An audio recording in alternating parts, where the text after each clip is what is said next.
How to fix TikTok search not working. Let's get started. First of all, you need to go and simply open up TikTok application in your mobile device and then log in to your account. Once logged in, tap on the profile icon.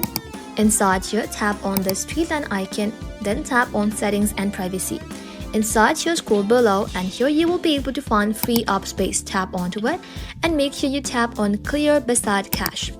Tap on clear one more time, and just like that, this removes temporary data that might be causing the issue. Now exit TikTok application completely and then open up your phone settings.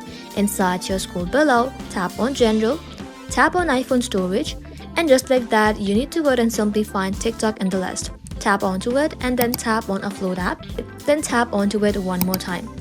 And after you offload the application, you want to make sure you reinstall it. This will install a free version of TikTok and fixes most bugs.